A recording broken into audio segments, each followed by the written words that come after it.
There is a spiritual account with a balance kept and a settlement due that none of us will escape. Each of us, without exception, one day will settle that spiritual account.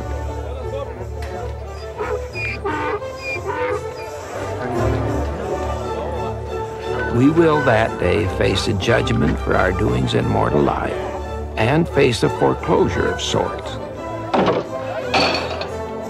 Justice. The eternal law of justice will be the measure against which we will settle this account. There is no sympathy in justice alone, only justice. Our lives will be weighed on the scales of justice.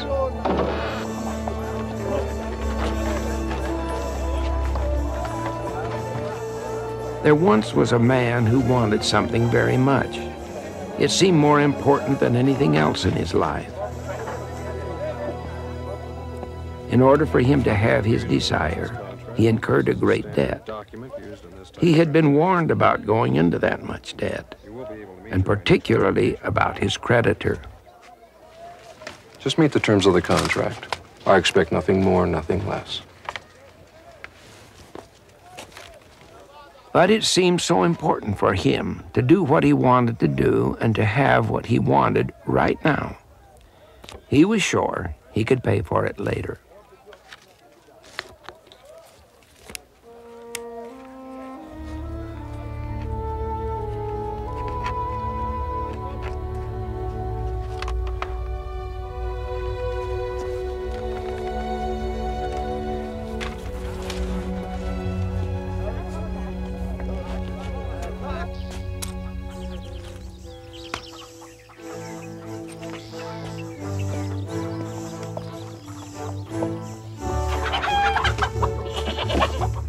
The young man would pay it off sometime along the way.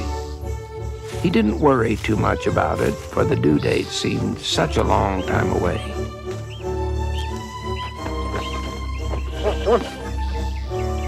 He had what he wanted now, and that's what seemed important.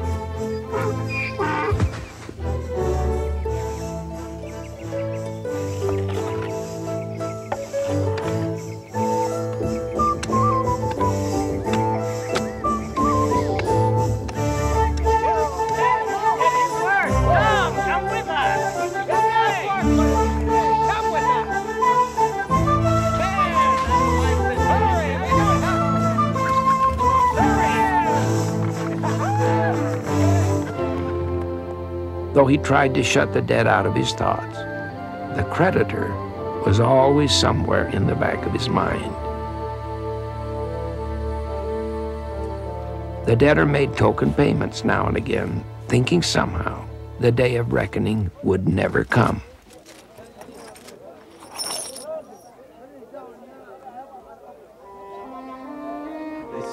It's obviously not all of the money, but things are looking a lot better.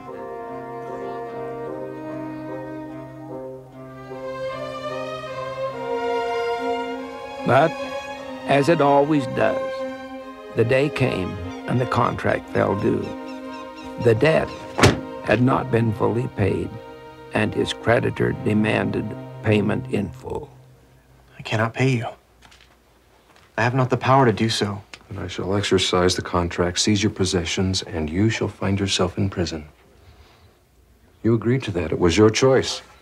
You signed the contract, and now it must be enforced. Can you not extend the time? Or forgive the debt? Arrange some way for me to keep what I have and not go to prison. Surely you believe in mercy. Will you not show mercy? Mercy is always so one-sided.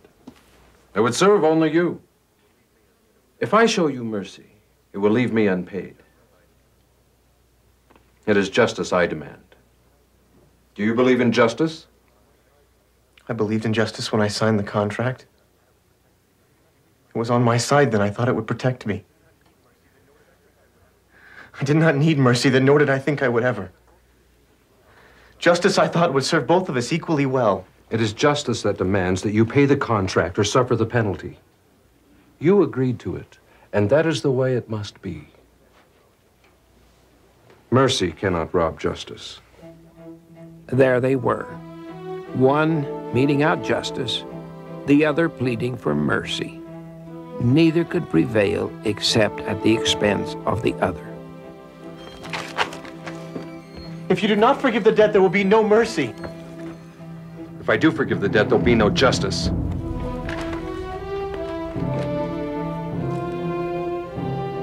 Both laws, it seemed, could not be served.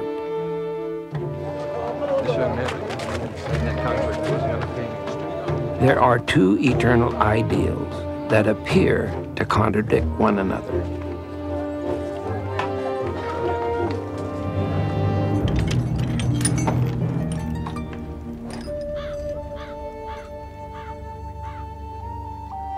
Is there no way for justice to be fully served and mercy also?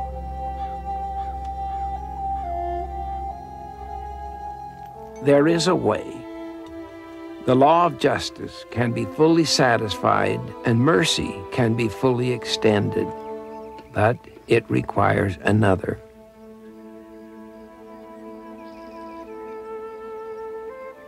And so it happened this time. The debtor's friend came to help. He knew the debtor well. He knew him to be short-sighted. He thought him foolish to have gotten himself into such a predicament. Nevertheless, he wanted to help because he loved him. I will pay the debt if you will free the debtor of his contract so that he can keep his possessions and not go to prison. You demanded justice. Though he cannot pay you, I will do so. You will have been justly dealt with and can ask no more.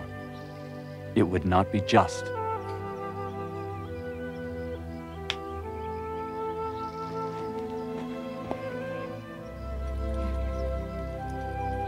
If I pay your debt, will you accept me as your creditor? Yes. Oh, yes. Then you will pay the debt to me, and I will set the terms. It will not be easy, but it will be possible. I will provide a way. You need not go to prison.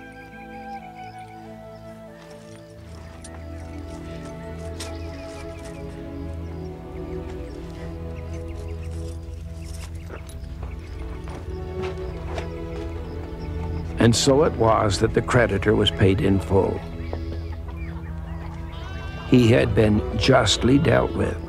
No contract had been broken. The debtor, in turn, had been extended mercy. Both laws stood fulfilled.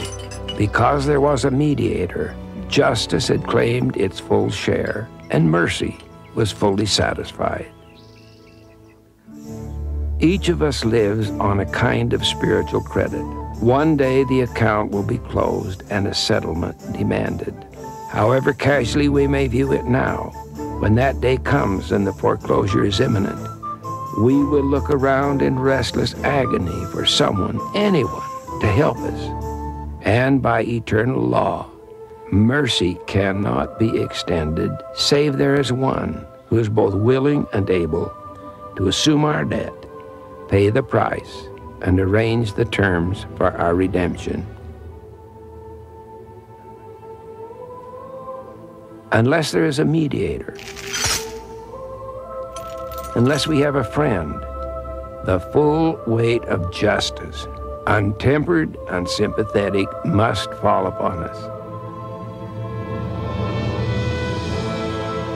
There is a Redeemer, a mediator, who stands both willing and able to appease the demands of justice and extend mercy to those who are penitent. For he offereth himself a sacrifice for sin, to answer the ends of the law, and to all those who have a broken heart and contrite spirit.